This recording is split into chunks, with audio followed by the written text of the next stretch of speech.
Working Class on DeerCast, and we are in Lincoln, Nebraska, in an Air Bnb. So I hope that explains the very strange setting that we're in. We didn't just it's just we're in a weird spot, right? So we're out here for the Nebraska Big Game Expo and having a good time out here. So we actually shared an Airbnb with our good friends from BuckStorm. Jeremy and Travis, say hello. What's going on? Hello. So people on Working Class Bowhunter know you guys. We've done a lot of podcasts and shared hunt camps and stuff. Hey, Doug, you're here too. Hey, guys. Glad to be here. Glad. We're glad to have you too. But this is your guys' first appearance on our new series, Working Class on DeerCast, exclusively for DeerCast. So there might be some people here that don't know you guys. So I don't know if you guys want to give a little rundown who the heck you guys are and what you do. Yeah, we're just some South Dakota boys, and we started out doing YouTube videos, and it's kind of branched into some more stuff from there. But we started guiding. We post video every week, so on and so forth. Pretty much wraps it up. Just check out our YouTube channel, and it'll kind of tell the story. But yeah, you guys have been at it for a while too. Like we met. People on regular Working Class kind of know this story, I think, but we haven't really talked about it or broke it down in detail. Jeremy, you always listened to the podcast when we started, and that's how you and I got to be friends. Right. Then we did an elk hunt, an over-the-counter public land elk hunt in Colorado. That was 4 years ago? 2018. So whenever, I don't do basic math. Yeah, that's 4. So, we did that camp there and just kind of been trying our best to do a hunting camp every year since. And we did a few antelope camps, and we're already planning on what we can do. Maybe do a mule deer hunt with you guys this fall. Yep. Or whatever. But you guys hunt everything. But you guys are consistent with your filming, and I can't keep track. I don't know. I kind of get annoyed that you guys are so good at what you do, because then it gives Jeremy a chance to give me shit for not keeping up with your guys' stuff because I fall behind. I wouldn't do that. So you guys will post a picture of a deer, and I'm like, I don't know if that's just a recent deer or if that's, you know what I mean? I can't keep track. But so that means we're having fun. But you guys have a good time and you get after it and you hunt about everything. But you guys started, how long ago did you guys start? we've been filming everything that we did for 10 years, but BuckStorm really started about 5 years ago is when we kind of started getting a little more serious about it and trying to tell a story with the video instead of just videoing. Yeah. And really saying why we're doing something or where we're at or whatever the case, just making it actually presentable to an audience. Maybe they can learn something, and it's fun to be able to relive those hunts more than anything in the future. And sometimes you watch a hunt and you actually learn from yourself something that you kind of forgot about, but you rewatch it and you're just like, why did I do that? Yeah. And maybe it worked out, maybe it didn't, but you learn from it, and it's just something you can take and put in your briefcase and just remember what to change, because we're always learning. For sure. That's what I like about your guys' videos, though, because they're not crazy overproduced, but they're you guys kind of lay out how things are. So for Midwestern, I guess technically you guys are still in the Midwest. I don't really consider South Dakota the Midwest. It kind of is. It's not. But when I see antelope hunts, you don't consider it? Nope. Doug, verdict? Nope. South Midwest? Nope. Okay, definitely not. There's your answer. We're in the plains. Antelope, not a Midwestern animal. Nope. Never seen one in Iowa. So. Never seen one in Iowa. It's got to live in Iowa to be considered Midwestern. Fair enough. Yep. That's the standard, right? The standard practice. Read a book, Read a book. So, but for guys that want to go out west, they can see what an actual antelope hunt's really like. It's not this over. You guys don't make it too glamorous. You're showing how it would be and what to expect. But you guys have 2 videos that I want to bring up first, and they're both mule deer shots at insanely close range. So I don't know what one we want to talk about first. You guys have 2 3-yard mule deer hunt videos, right? Yeah. Right. The very first one is what kind of started us off doing the filming. That was when we decided. After that, I shot a deer at 3 yards. In South Dakota? In South Dakota, and after that, it was we're not going hunting without a camera. Because if that happens again, we want to... So at this time when you killed that buck, did you have in mind what BuckStorm was and this project? At the time, we weren't really focused at like YouTube. That was kind of like our idea at the time. We were doing DVDs prior, and it just wasn't really going anywhere. And it was like more. You were just doing like quick the chops. DVD thing. Yeah. Whitetail adrenaline inspired. Yeah, totally. It just on a way lower level. So we. But that's cool though, man. That's what's fun about it. Right, but we just had a lot to learn. I mean, I think I was in college still, and I was young, and so on and so forth. But that one just lit a fire under us, and we were just like, let's use a different platform, and we'll just see where it goes. We're going to do it anyhow, because the main purpose at the time was just to be able to relive it. Yeah. And so Jeremy shoots that deer at 3 yards, and we're just like, holy cow, that was wild. And spot and stock mule deer hunting in the wind, you can sometimes get tight like that. Yeah. And then just a couple years later, my wife did the same thing, and I actually literally like stepped it off, and it was 2 big steps, and I would have stepped on the deer. No kidding. We were joking with Jeremy that she outdid him and She shot beat you? one at 2 yards I instead still of think 3 it was yards. 4, So. but I mean, he was Doug. You got any 2 yards, 4 I yards? mean, the guy walked it off, Jeremy. the jury's still out, Doug. Hey, I mean, I wasn't there. You call my wife a liar? He's got really big steps.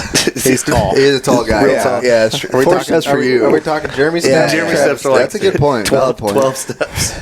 Jeremy's steps are half a yard, so 4 of your steps equals 2 yards. Very, very stinky though. You piddle paddles. Amen. So when you guys did 1 3-yard mule deer kill, did you think you'd have another 3-yard mule deer kill? No. Well, you probably were like, when she killed that mule deer, you're probably like, that son of a gun. I was, I sat in the corner for a little bit, and I was upset. You cried. She won up That you, was my thing, or just matched you. Like I literally have a list of things to talk about, because you guys, we could do a 5-hour long podcast over like your guys' like recent years of hunting and stuff like that. So it's funny because in the notes, Jeremy's 3-yard mule deer, Mariah's 2-yard mule deer. Who edited that? Hey, Doug. Sorry, Jeremy. Come on, I think man. you lose. But what I like about the channel, though, is you guys have something to offer, because you have the mule deer stuff. You guys kill a lot of whitetails, too. So you're kind of, in the DeerCast community, someone can find something they like, because you guys do the spot and stalk stuff. You do, I mean, really everything. But then you have, like, box blind hunting experience, which is kind of like very Midwestern style whitetail hunting in certain instances, Yeah. And you've killed a lot of good bucks. We were talking before we started recording, just watching some of your guys' videos here at the Air Bnb of showing video after video. You just double lunging good bucks out of a box blind. Yeah. How does that type of hunting compared to like Jeremy killing a muley at 3 yards all the way? I feel like it's kind of polar opposite styles of hunting a little bit. Yeah. To It you really killing is. out of a box blind. Do you enjoy the box blind hunting, or do you enjoy? I'm trying to make you feel better about the whole 2-yard thing. You're doing good. Okay, thanks. Yeah, So you're good. Jeremy's the You man. feeling better? He Yeah. kills a deer Okay. at 3 yards. You're less of a man, and I'm kidding here. Got the heater on. Get the heater on. Yeah, I shot one at 4 yards a couple years ago, but I don't have any video Hey. proof. Yeah. So it's all good. Doug, That's not 3 or 2, so I don't really care. It's hanging at our booth, though. It's hanging at our booth. Jeremy. I'm with Doug. Okay. Yeah, I love it. All right. Moving on. Yeah. Next question. Yeah. But I do, Keep this rolling. I do like you asked if I prefer more or less mule deer hunting at Yeah. close range, and I like it all. Like I get the same adrenaline rush no matter what. There's something special about being that close to an animal without them knowing Almost you're any there, animal, right? and like putting yourself there, like sneaking when they have the chance of catching you, and like it's a whole new element of challenge versus sitting. Yeah. But you got to do what's most effective and what works in the situation, and you're not going to go just sneak to 2 yards from a whitetail in the Midwest. Yeah, that's it's almost just- impossible. It's not going to happen. So it's just one of those things that we just love it all. Yeah. And I get the same rush, whether I'm holding a camera or I'm holding a bow. It doesn't. Then that's why I think we like it so much. Is it just Like the tactics are different, but like the recipe for the result is different. right? But it's all fun. That's Yeah. I think Right. Yeah. Which I think that's cool too, and I enjoy like that Western style hunting, like getting out and burning up like a mountain is fun, getting after muleys, but then I always like have that. Like every time I go hunt with you guys in South Dakota, I kind of leave with like, man, I think I could live in South Dakota because you guys can do about everything. But every time I get home in the Midwest and we tree stand hunt, it's like the true Midwestern whitetails are just different. Yeah. Like I just love them so much. And I'm like, man, I'll never leave. And I think that's like where I can kind of relate because I've done that. Like eastern South Dakota is very similar to like the Illinois terrain. A little different, little smaller timber stands and stuff. But, yeah. But more of like that egg, like hunting field edge, like hunting box blinds, hunting tree stands. Hey, remember when we deal, talked about if South Dakota has an accent? Yeah. When you say egg, I was like the egg hunt. Yep. So that's funny. Yeah. Yeah. I don't like that. You've never hunted an egg field before? I've never. They grow eggs in fields. Yeah, South Dakota does. My dad's an egg banker, so. Dude, remember? I was like, a what banker? Yeah, exactly. Yep. You can get a loan for a bunch of eggs, huh? Yep. Egg You probably truck. could if you had enough of them. That's yoked up. But I don't because so stupid. Because South Dakota is pretty much divided by the river, right? Like that's how like the tags are divided, and then is that like just where the big terrain change is, right there at the river? Pretty much. I mean, you get in like close to the river, western South Dakota. There's still egg fields, crop, corn, wheat, whatever. But there's once you get east, it starts getting flatter, and you start getting way more Very Iowa-ish. Yeah, for sure. A lot of eggs. It's like northwest Iowa. Is what it is. You know. Yeah. And so I guess what we should have started off with this is you guys are missing part of the crew, the BuckStorm crew here. Yep. Yeah. Austin doesn't seem to really like us as much. He don't come around as often, but we get to hang out He with every doesn't like now a and lot again. of people. But Austin's missing. Yeah, Austin's missing. He had a family deal. They've got some family stuff going on, so he can't be here. But he'd love to be here. But Dude, he's a big part of our crew. Great guy. He's just a fun dude to be around. I actually met him before I met you. Yeah. For that elk hunt. Yeah, he came down. He didn't have a tag. He just was there for the ride. Never met the guy. My dad and I had elk tags. You guys come down. We've never met you. Never met you either. Show up on the mountain. You guys could have been. It was like we met on a dating app, and this was like our first date. Dude, it's only way Must more went pretty dangerous well. because we met on a mountain. So far, You could have been a serial killer for all we knew. he could have been. But good thing you weren't. Yeah, no You're doubt. small enough. It just didn't work out. Well, you got there and you're like, man, Kurt's a little bigger than me. I thought. It was the tattoos, Yeah, I didn't have hand tattoos then, but you really would have turned around. Huh? It's like he didn't tell me about these. I don't know about this guy. What is that? What's going on here? Yeah. But Austin killed.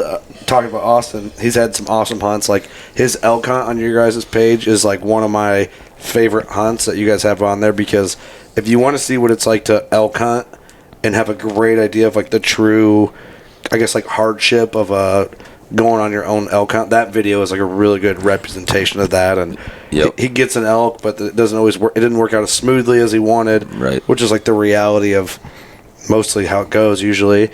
But he had a hunt on your guys' channel of him doing a spot and stock in South Dakota, right? It was in South Dakota. Yeah. On a whitetail, and it's like killer footage.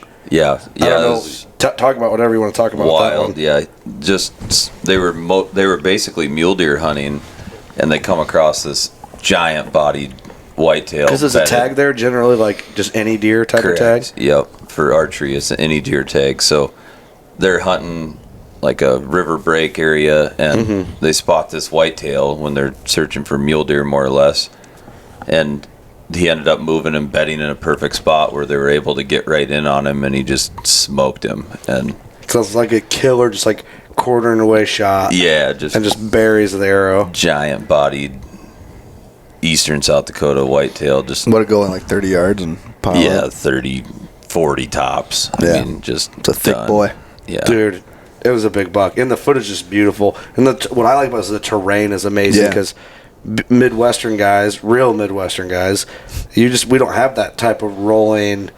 It's kind of like high grassland is what it looks like. Rolling prairie. Rolling prairie, that's the term. I think that would be so much fun because just you can see so far. Like the opportunity to like make game plans and stuff is there. Yeah, and we just don't have that in the Midwestern timber. It's very rare anyway that it works out that way. Like I mean, I don't know if I've ever had that's not true. This past season I did. I had a spot and stock opportunity on a whitetail, and I almost shot him, but I didn't because at the time I was still in cold blood mode where I was waiting for something way bigger. But it's really rare to be able to do a on the ground whitetail hunt with a bow in the Midwest. Right. So it's cool to see that stuff, different terrain, and I don't know. So if a non-resident went to South Dakota, is it still any deer type of tag? Yes. Yep. Yeah, there's just a certain deadline they have to apply by to have a public land tag. That's right, yeah. If you miss the deadline, you can still get a tag. It's just private land only. Gotcha, okay. And then there's certain areas within the state where you have to have access permits to hunt that area. They just basically are controlling how many people can hunt a specific tract of public, so it's not overpressured where you have a terrible hunting experience. Yeah. So then you get your tag and you can hunt public, but if it's within an access permit, you need to hold that access permit as well. And if you don't have that access permit, then you can't hunt that specific area. Gotcha, okay. They're all free access permits. You just have to stay on the ball and make sure you apply in time to be able to hunt. So you kind of got to pre-plan where you want to hunt. You can always hunt public. You just got to make sure if you want to hunt these big, huge tracts of like the most popular public areas, and they're popular for good reason. Yeah. But they're also more pressured, so there's just more land. So it just kind of depends on what you want to do more than anything. Yeah. It's really confusing compared to Illinois and Iowa tags. Very. But Pretty simple though. I mean, it's just one of those things like once you can learn it, if you know it, you know it. Yeah. Iowa and Illinois would be confusing for us. Right. You just buy your tag over the counter and you're good to go. It's confusing. Too much work. Yeah. Which counter? Yeah, what's the counter? Walmart counter? Or? Just really anywhere, any counter that sells hunting license. It's really that Illinois is easy. Illinois really easy too. Well, for a non-resident, you have to build points. Indiana's easy. Like, I mean, a lot of the Midwestern states are over the counter for deer, you know. But, I mean, you know, 2 under 5 yard muleys.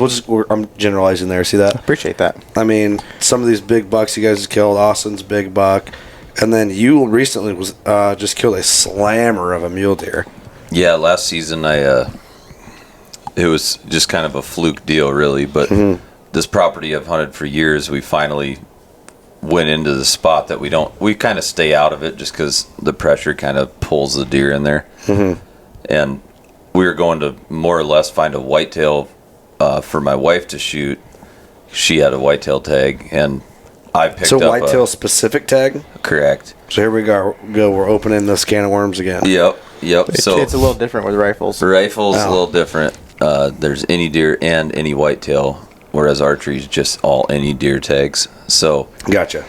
long story short, we go into the spot we're going to scout. It's more of a whitetail area. We see some muleys in there occasionally, but and I get up to the glassy knob and bust out the spotter. Is that a notorious? I'm sorry to cut you off. No, but you're good. It's like whitetail area. You don't see many muleys in there.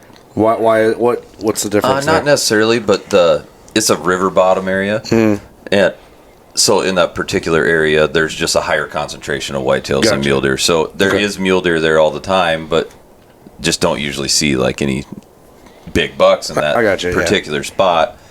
Seems like for whatever reason, I mean, we've seen some good ones over the years, but for whatever reason, it's like this place we go more or less for whitetails. It's more of like a big creek bottom, river bottom, big cottonwood stands, tall grass, good whitetail habitat. And the mule deer are a little more open country living for the most part. So do the whitetails push muleys out usually? Sometimes, but not too bad from what I've seen. Not when they're like breeding. When they're both kind of getting after it, I guess you could say. It just doesn't seem like they really chase them off. More in like the summer months, I think, if there's a heavy concentration of whitetails, they'll kind of distance themselves, but it's not like they're really scared of them. Just the whitetails are more aggressive. Yeah. So naturally, I think that's just the biggest thing. When the mule deer are not aggressive and the whitetails are, they just don't want to mess with it very much. Hold their own, kind of like cattle and deer. Like cattle, there's just a lot of stuff going on, and the deer they're not really scared of them, but they don't want to necessarily like go eat right next to them. But isn't that weird? It's like two just subspecies of deer that could, I don't know, that's just weird to me that there's kind of like this hard line of separation, but they intermingle, but also live in the same terrain. Yeah, it is pretty wild. Yeah. I don't know. It's interesting to me only having whitetail at home.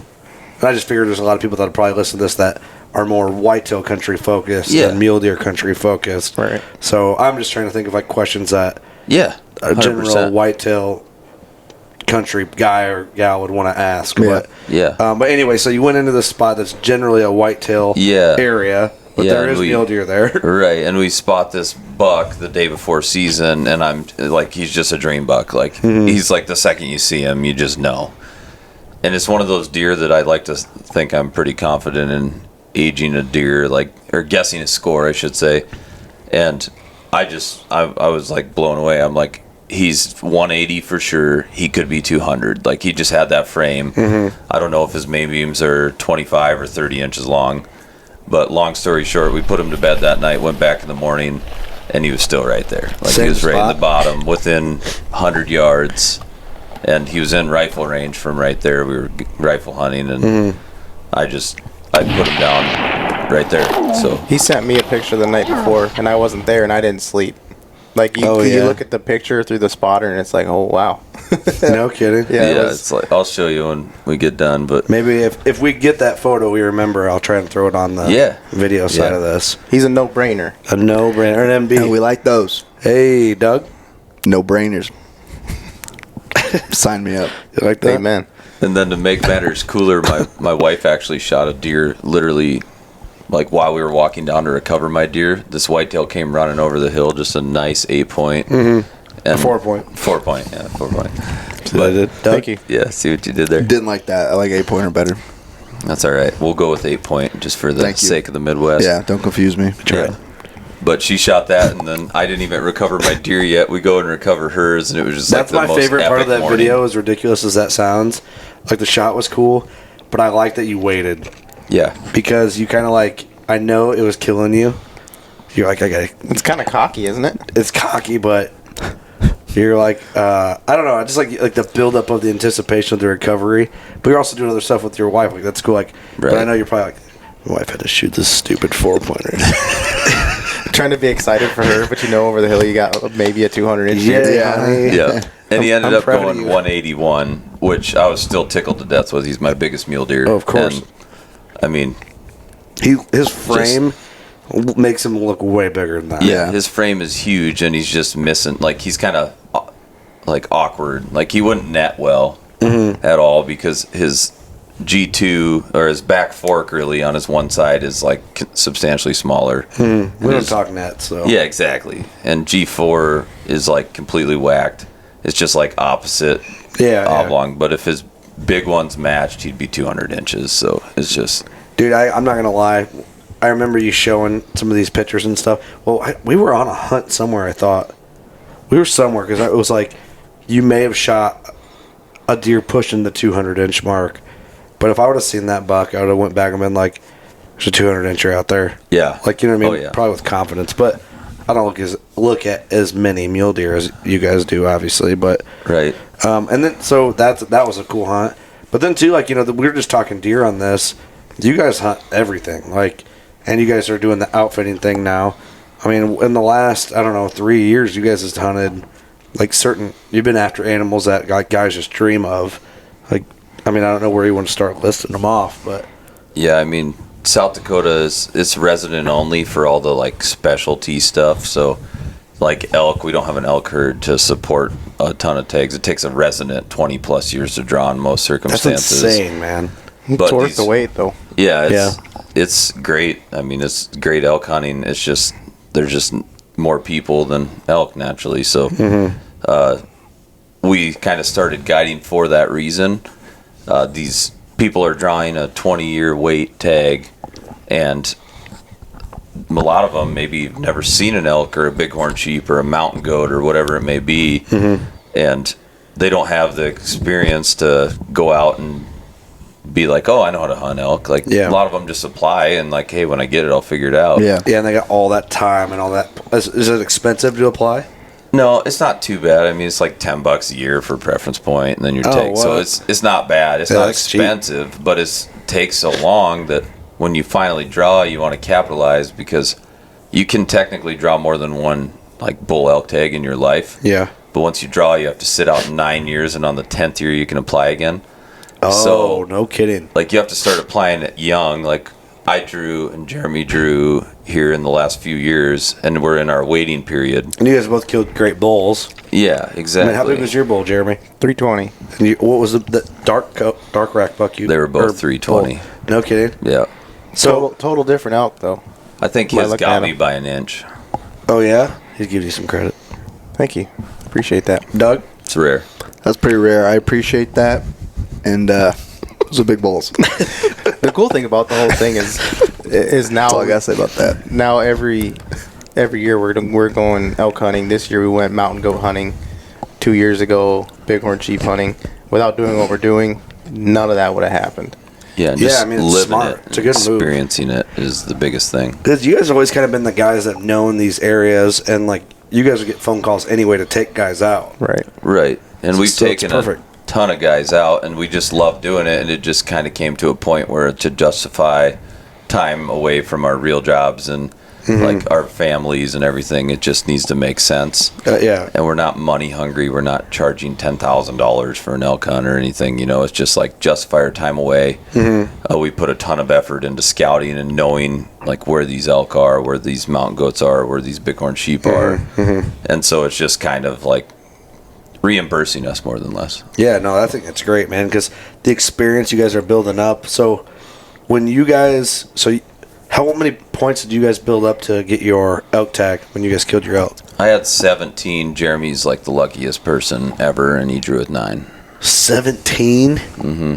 And you got real lucky then. So now you guys are both in your 9-year waiting period before you can even buy another preference For a point? rifle tag. For rifle. What about archery? What's the difference? We're still in the game there. They're separate.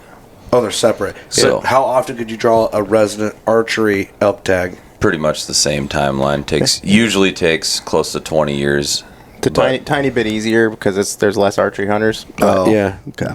The nice thing, though, is it's still a lottery, so you always have a chance. So you could draw with 1 year. It's pretty much impossible, but you could But draw. you could. Like, you do have a chance. So is it fair to say in your lifetime as a resident in South Dakota, you could kill maybe 3 bulls in your lifetime? 2 is probably the safe Yeah, bet. if you happen to shoot it, like, third one, because you can't apply till you're 12. So let's say it took you 18 years to draw. Now you're 30. You sit out 10 years. Now you're 40. And the way it's trending, it's going to take longer and longer to get a tag. So you can't even apply again until you're basically 40 if you're 30 already. And then you start over. So your second tag comes at maybe 60. Ooh. So then you sit out 10 years, 70. You'd have to live to be 90 plus to have a third A tag. third one. So we'll go with 2. Doug? 2's good. Okay. So Now that'd be like same tag. Like you could draw archery and rifle and maybe one of them again, you know. yeah. So what happens when you go to try and buy a preference point if you're in your waiting period? It's just like, won't It let just you? says not allowed. Like it You doesn't can't even let click you. on it. Yeah, it's Oh, just it's just grayed out. They're it watching knows. us. Yeah. Denied. Now like the tough. bighorn sheep, mountain goat, and then there's a Custer State Park within the Black Hills. All those, once you draw them, you can never even apply again. Wow. They're Once just in a once in a lifetime. lifetime. Yep. But you're probably not going to draw them. No, exactly. No Like, kidding. Once in 5,000 lifetimes for like mountain goat, once in 1,000 lifetimes for bighorn sheep, and maybe 1 in 100 will draw a Custer State Park tag. So the fact that you guys even went on and guided some of these hunts is like a huge, huge deal to just be along for it too. Yep. Yeah. I mean, No kidding. it's special to like mountain goat. This year there was 2 people. There's 2 tags in the entire state of South Dakota. I don't know exactly off the top of my head how many people applied, but if it's any, I'm guessing probably 10,000. So how many guys that are doing what you guys are doing and offering like a very specific, like hyper focused guide service for these guys that draw these like once in 5 lifetime odd type tag? There's some other ones out there, but I think overall the big thing is it's all federal. So like we had to go through the federal permit process, and it's not fun. Like it's it's pretty tedious, and like to get the permits that you need to make it happen, it's difficult, and I don't think many people go through the steps and getting the monster insurance policies and getting everything in place to make it happen. Yeah. And we just wanted to make it happen. It's just something we wanted to do because the experiences you guys get is like, Yeah, that's cool. that's most important, right? Like that's what it's about. Yeah, our mountain goat hunter was 74 years old. So Wow. Oh, dang. you go hunt something that lives on 150, 200 foot cliffs, and just like go take a 74-year-old cliff dwelling, and you got to obviously be safe first. Yeah, you don't want to go out and kill the old bird. Exactly. So How long has he been applying for? every hunt adds a new element. I think he had close to 20 years. There's a lot of pressure there too, though. For like a guy gets his elk tag or a guy gets one of those tags, and there's a lot of pressure on you to make sure that they have a good time. Yeah, they Yeah. can't come back next year. Yeah, that's the thing. It's like, it's serious. Yep. There's no better luck next time. Well, that ram, what kind of, I don't know, sheep. I always get them confused. Bighorn Just sheep. Just a a bighorn from a couple years ago. That was a giant, wasn't it? Yeah, it was the biggest ram killed in that unit. It's still a giant. I mean, it just shy of Boone and Crockett, I believe. But there's South Dakota is the current world record holder for bighorn sheep, and it's not quite to the level of the world record. Yeah. But it's a ram that I don't think many people wouldn't shoot anywhere in the country. I mean, it's a trophy ram. Because the world record was just shot like, what, 5-6 years ago? 5 years ago? Three Less? 3 years You ago. guys actually, that was at your guys' work, wasn't We it? got to put our hands on that. That was pretty amazing. Yeah, you insane. want to That's a see lot a of weight to hold on your specimen. neck. It's insane. How heavy was that skull? I bet just the skull and the horns, like when they were doing the official scoring, just guessing, at least 70 pounds. Wow. It was crazy. Like it was almost impossible to hold it up just to take a picture. I made it look pretty easy, but it was Yeah. there was a lot there. I was for going like to half a compliment you on second. how impressive you made it. Just holding it out, just like your fingers up was cool. Right, yeah. Yeah, we just made him hold it up because he's a little guy. I was impressed. Okay, just checking it. Well, people watch or listen to this podcast. What am I hearing? This is the second time. I don't know if you guys can hear this on podcast. I heard that. This is the second time on Working Class on DeerCast that sirens have blown past while we're recording. Was that a siren? Yeah. Uh-huh. I heard it buzzing. It's like Yeah, it a was big toot. Well, maybe something's Maid's burning down. Airbnb is haunted after all. Yeah, so it's crazy. But I was getting to, this. They're still going by. All right. Well, whatever's going on. Back to the podcast. Yep. This is going to be a more visual podcast than it is an audio podcast. So if you guys are listening, it might be worth getting to DeerCast and watching this because a lot more footage on this one than normal and a shorter episode. But if people watch this and are like, oh, man, that's cool, where can they find you guys? Yeah, we got Instagram, Facebook. Our main platform's YouTube. We post hunting videos weekly, sometimes multiple videos weekly. We're kind of behind on editing right now, and we still have a bunch of stuff to release from season 3. So season 3 is looking like it's going to have close to 25 episodes just from this last year. That's awesome. And then we'll roll right into shed hunting, and then we'll roll right back into season. So Yeah. And then maybe we'll get to be on season 4, huh? yeah, With absolutely. some fall hunts. I'm looking forward to it. See what we can figure out. Let's be do nice. it. That'd be great. Yeah. Doug, you cool with Doug that? needs an antelope. Yeah. Doug does need an antelope. You've killed an antelope though before, haven't you? Missed one. You missed one. We've all done that. Sorry. Yeah. Man. Hey, It's okay. I haven't. Yeah, that's a good point. If you want to get down to it, I actually haven't. Sometimes that I don't video- always shoot the antelope that I'm trying to kill. That video's out there too. They need to watch that after hearing what you just said. We don't need to bring that up. We'll find it. Hey, it's out there. It's been out for 2 years. So, fun times, man. Crazy things can happen in antelope camp. We have a good time. Appreciate you guys. Yeah. Yeah, thanks for Appreciate you. You guys are killing it. And I normally say, you guys don't know this yet unless you've watched what we do. Yeah. I know it's tough. You guys are so busy. Right, yeah. Right, Doug? Yeah. Why are you so busy? Because we got kids. He's a so lot busy. of them. Well, I normally say go shoot your bow on the other podcast series. On this one, I say go shoot a giant because then we roll into the giant tracker segment. Yep. I've heard it. Good try. Thank you. Good save. All All right, guys. Thanks for tuning in. Thanks for listening. Thanks for watching. Go shoot a giant. We love you.